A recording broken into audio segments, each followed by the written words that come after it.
but I've noticed I've had a bunch of questions rolling in on YouTube, and I could make a video on it, but I kind of like the whole live streaming thing because I basically just go off the cusp and I can talk and I can see exactly how long the elapsed time is up there in the corner. So I figured that'd be a good way to just bang something out, right? So it shows buffering right now. Live streaming can be a little iffy sometimes. Hopefully the buffering stops and we can get this show on the road. So if you have any questions, just let me know down below or to the side or wherever the comments are, and I'll get right to them. So let's see. How many items do you have in your inventory, and how much do you expect to sell each month as a percentage? All right, that's really, really awesome. Now, do you mean my eBay inventory or my Amazon inventory? Because I see your name is your eBay mate. That's who asked the question. So if you're asking eBay, I do not have that much in my inventory. Amazon, I have much more. So I'm going to pull up eBay and Amazon on my computer right now and give you exact numbers for what my inventory is. And I will let you know in a few seconds. So let's see. Very good, very good. So guys, if you have any questions, just let me know down there in the comments. We got to get a few questions rolling through. I do have a few in the top of my head that I wanted to say also, so that should definitely help. All right.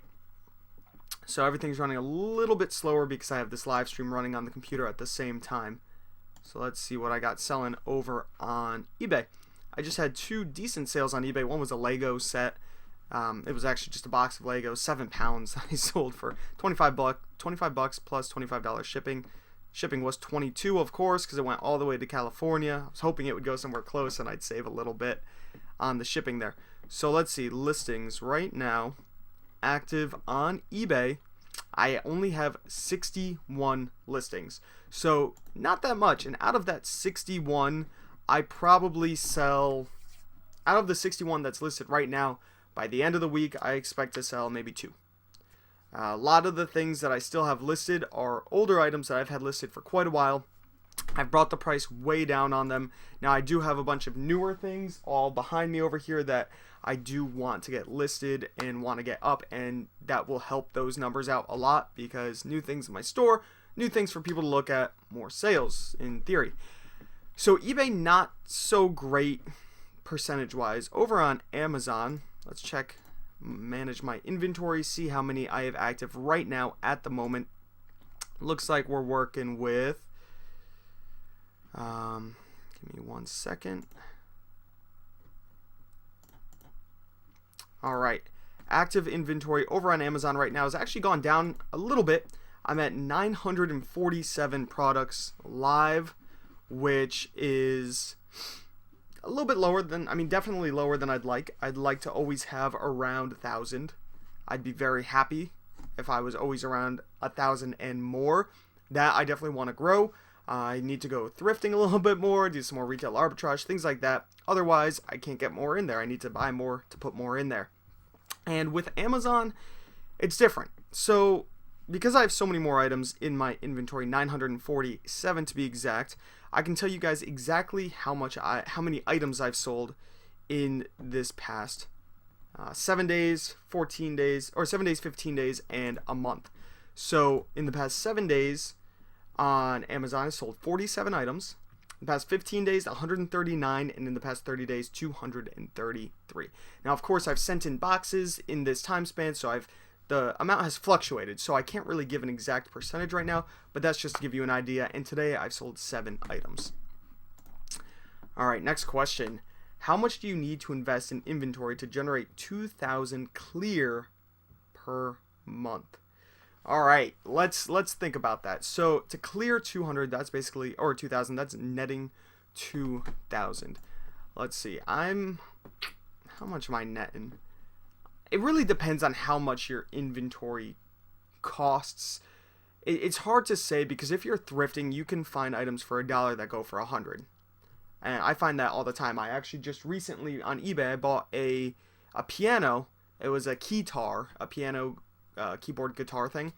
$1 sold for $179. So Things like that obviously can really skew your results. I also found a bunch of toners for $30 a piece that all went for around the $200 mark, so that also skews the results.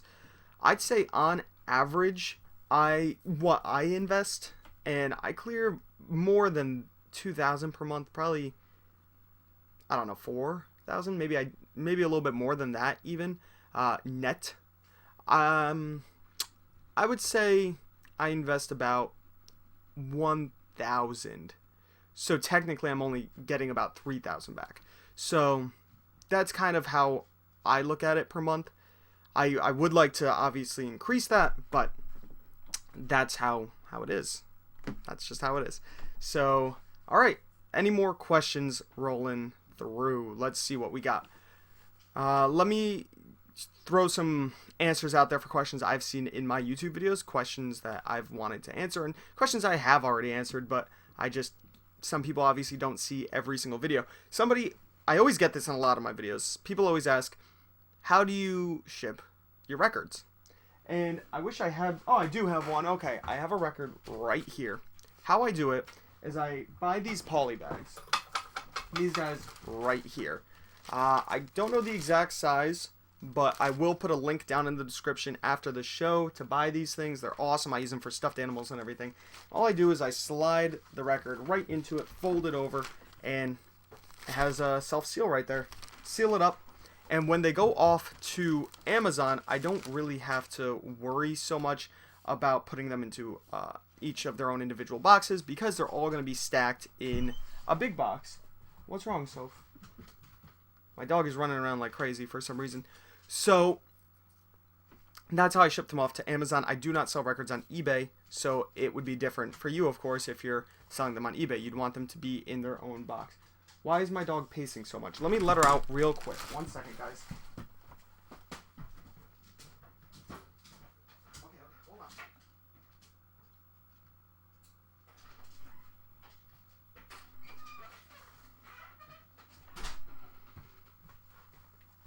Sorry about that. I am now back. Okay, so let's see.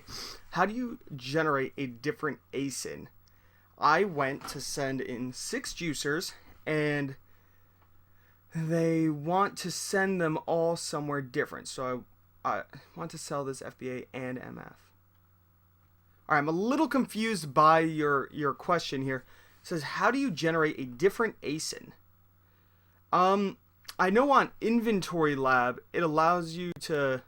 what up, Greg? It allows you to do a different SKU. I honestly don't really know, Max. I'm sorry. Maybe I'm just not understanding the question 100%. But Greg, like I'm saying, anybody should just give me any questions you have here. I'm just going to throw this up on YouTube. Hopefully it helps some people with any problems they have or anything they just want to know. So let me think of something else. I probably should have made a list of questions, but I just decided to hop on here and just throw something out because I just wanted to record like a 15-minute video or so. You can't use the same barcode for both. I'm still very confused on that. I'm sorry, but all right, let's see. I know I get a lot of questions about taxes, and a lot of people don't want to talk about taxes. I don't want to talk about taxes, mainly because they're boring. I don't want to give tax advice also. That's something very sketchy. And also, I'm not very good at it, to be completely honest. So tax questions are something I would not answer. If somebody that watches the replay of this afterwards and writes that down in the comments down below, I'm sorry. I just don't have any help for you there. Dumpster Marcus asks, what's your favorite thing to find? Favorite thing, video games, of course. Video games are awesome to find just because I like to play them. I have a connection with them, sort of. I also love finding sealed board games just because they are the easiest to ship, and I have zero connection to sealed board games, so I will sell them no matter what. I love finding the really weird sealed electronics, such as the Sony items, of course. Those things are awesome. And what else do I love to find? I love to find... I don't know. I mean, just anything sealed, really. You don't always find sealed things at thrift stores. So that's one of my favorite things to find, of course. We got Ian Goldie asking, the live streaming is going well. How did you fix it? Well, today we just bought a new modem, and I think that might have been the issue. I had a new router, a nice gigabit 4 antenna, 3 antenna thing, Nighthawk or whatever it's called by Netgear, and that helped my internet from how it was previously, but it still dropped a lot. So we got a new modem today, and I think that's helping. We'll see how long it lasts. Max asks again, how did you make out with all those video games and systems I found? The ones very recently, I still have a bunch of them left. As you can tell right here, this is still a bin of a bunch of the ones that I have not shipped in or tested or cleaned. A lot of these I want to test and clean beforehand, before I send them in, so instead of selling them as acceptable, I could sell them as good. And the board, not the board, the pins on this look a little dirty, so all I do is take a little bit of this isopropyl alcohol, 91%, and I take this, I put a cotton swab in there, or a Q-tip, whatever they're called, and I just rub it in there a bunch of times. It won't damage it at all. I think on the back it actually says, do not clean with alcohol. Maybe that's N64 games say that actually. They say do not clean with alcohol, but there's actually nothing wrong with cleaning with alcohol. Almost everybody does it.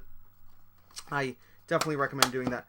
I had a car full. Yeah, I sent a bunch of them in already. I did an Amazon shipment last night until about midnight or so, and I got a lot of things in, which is awesome. Dropped that off at Staples today.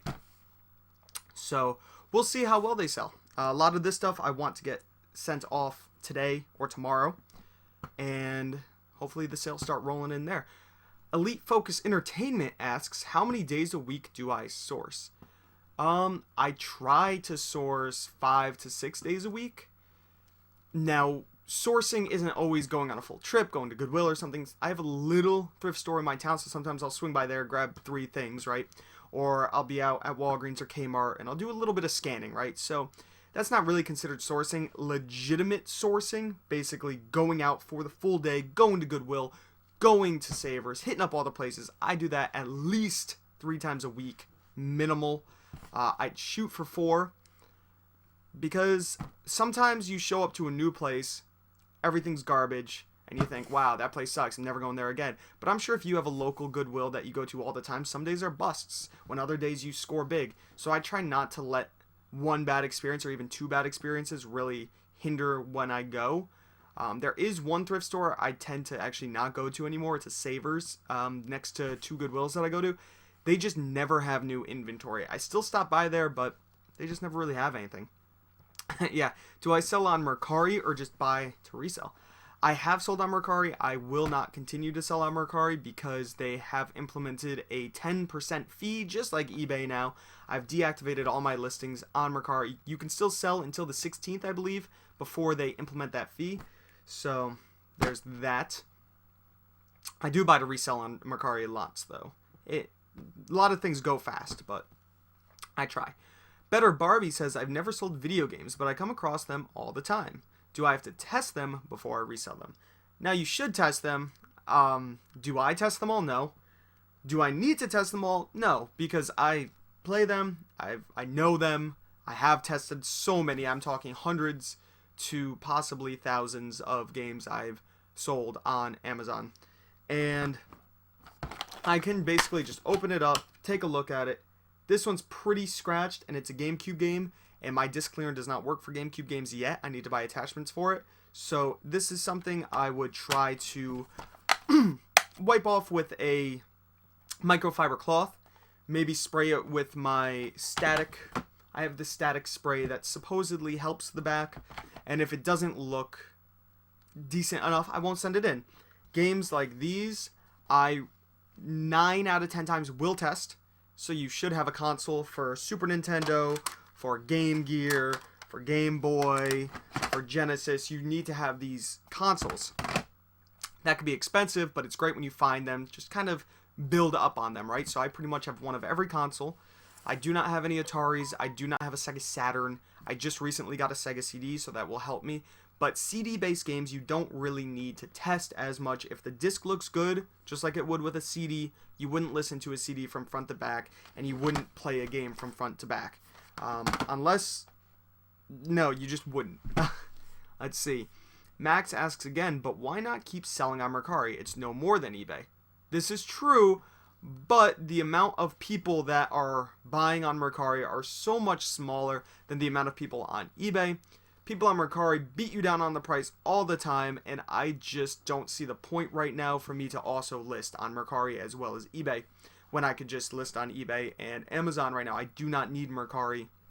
I wasn't making enough money on Mercari anyways. Granted, I didn't have that many listings on there. I had maybe 25, but still, it just doesn't work for me. What's up, Texas Gal? Treasures in the house. Margaret's over here. She's an awesome YouTube channel. I highly recommend checking her out if you're not subscribed to her already.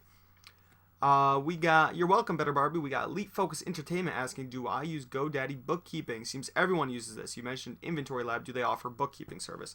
So, I am horrible at bookkeeping, guys. I purchased 2 years worth of GoDaddy bookkeeping about 8 months ago. I was actually doing my taxes yesterday, and I went and looked at GoDaddy bookkeeping, and nothing is kept up on there because I never touched it. It supposedly does it all automatically, but the numbers were way off.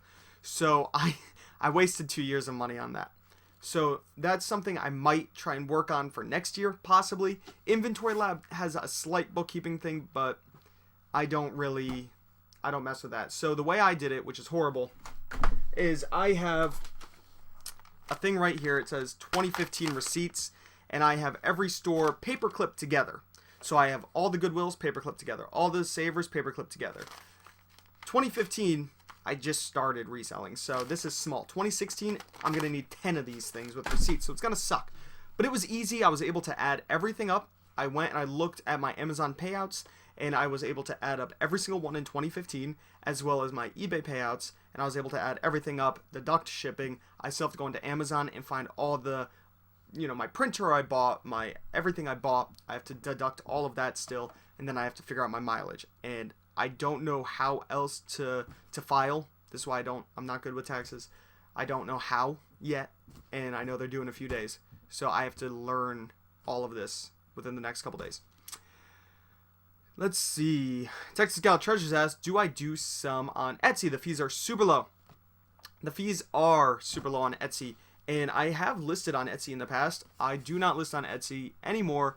I had 0 sales on Etsy. I tried making my own products a while ago. That didn't work. I listed vintage things on there. That didn't work. So Etsy is just something I don't mess with. I know a lot of people are awesome at it. I know you're really good at it. I know... Ooh, what is her name? Why do I always forget her? Planet Alyssa, I know she's really good with Etsy. There's a few other people. Thrifty Teresa, maybe? I don't know. There's a few people that do Etsy, and I am just not good at it. I don't know. I mean, if I really messed with it, I would be good. This is still on my lap, so I'm going to be taking this off. All right, she's amazing on Etsy. So let's get some more questions going. Have I tried or do I plan to look into private labeling? Private labeling is something I wanted to do. It's something I will not do right now. Probably will never do private labeling, to be 100% honest, unless I'm selling on my own website. This is something that I think is getting tougher and tougher to get into now.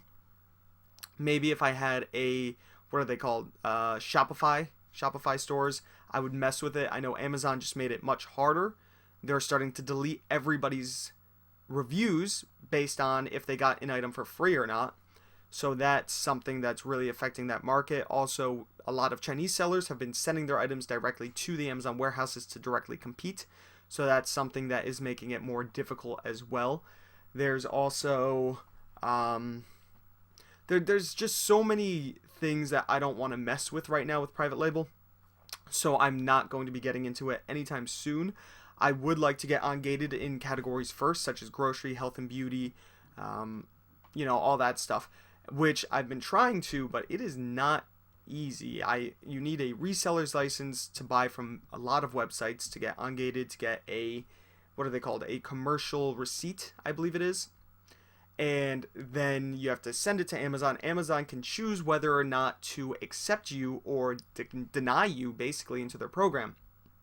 So this is something that I've worked on slightly in the past, and something that I am continuing to work on. I actually was doing a lot of research on it yesterday, and it is not easy. Very hard to get ungated, very hard to find sources to buy products to get ungated. Now, I should have, when I first started, I should have just done it right away because it used to be receipts, but you can't think about the past. So, any more questions, guys? Because I'm going to be wrapping this up at about the 25-minute mark. I'd like to get it uploaded and see how well my new internet is doing with uploading and editing, all that. So we do have 22 people in the house. I know everybody says this in their live streams, but if you do want to give this a thumbs up, if you learned a bunch of things, that'd be awesome, because it's really cool when I end my live stream and I already have a bunch of thumbs up. I like that. I think I call them upvotes. I call everything upvotes because I go on Reddit a lot and they do upvotes and downvotes. Speaking of Reddit, if you have an item that you want to promote, such as, let's say, a Kindle book, if you're working on that still, or a merch shirt by Amazon, there's a bunch of different subreddits on there that can apply to your items. So let's say you have a shirt that you're making based on fishing. You can post it for free if you're not spammy, and you might get a lot of upvotes, and then you can get some sales that way. So that's something I've tried to do, and I've actually gotten a few Kindle sales that way back when I was doing Kindle. I have tried it with t-shirts, and I don't know if it's gotten me sales or not because nobody ever responded, but it did get some upvotes, so that's very interesting. Yeah, so basically, guys, if you enjoyed this content, please comment down below if you're watching afterwards and ask any questions, and I will try to answer it down there as well. And subscribe if you haven't already. I am basically going to head out right now, 23-minute mark. I'm just kind of rambling, and I need to cut out the beginning where the audio wasn't working. So I will talk to you guys later. Thank you for tuning in very, very, very much. Peace out on the streets.